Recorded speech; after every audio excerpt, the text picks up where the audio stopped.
você foi secretário municipal de educação da cidade de São Paulo de 91 a 92, né? Isso.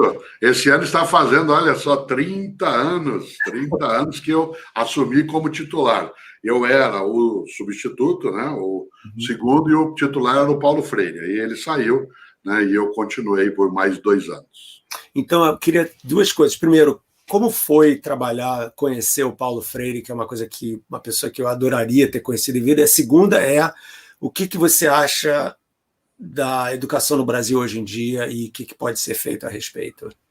Primeiro, Paulo Freire é uma pessoa encantadora, alguém que, ao ter de sair para o exílio, né, em 1964, foi para a Bolívia, foi para o Chile, e aí ele foi para os Estados Unidos. Aliás, alguém que por várias vezes teve possibilidade de ser estudado, inclusive em Harvard. Ele foi convidado para ensinar, né, sobre si mesmo em alguns momentos. E Paulo Freire, eu tive convivência com ele por 18 anos.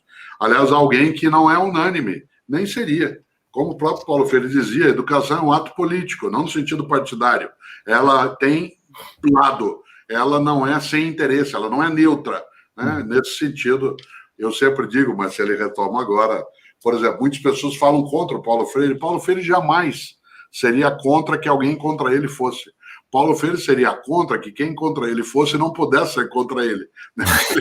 Porque ele era um democrata, né? E nesse sentido, ele faria, sim, a conversa com argumentos. E foi magnífico poder vivenciar isso com ele. Claro, é um recorte a cidade de São Paulo, mas a educação brasileira, ela vem vivendo, né, nos anos mais recentes, uma dificuldade muito forte, né, em relação àquilo que é necessário por parte, né, de um projeto nacional de educação.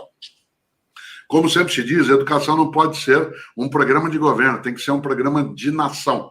Isto é, algo que se organiza, se projeta como uma tarefa nacional e quem se candidatar aos cargos, né, de votação, que se comprometa com esse projeto de nação. Nós não temos ainda, tivemos algumas aproximações. Fica muito difícil, nos 2 anos mais recentes, fazer uma avaliação, né, da educação brasileira, porque não há um projeto nítido, né, de afirmação, né, de proposta com prazo, meta, com prioridade.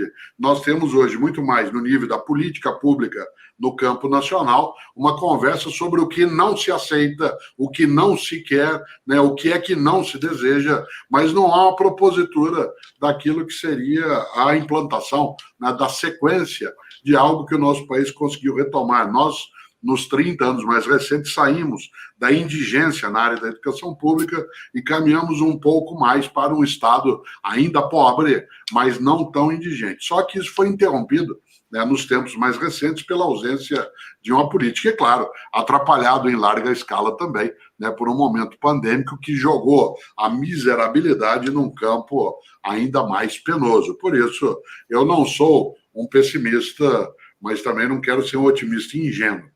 Eu acho que a gente pode retomar o fôlego daquilo que a nossa nação merece, né? É ofensivo que nós tenhamos condições educacionais como ainda temos, mas ainda não é para sempre, é só ainda.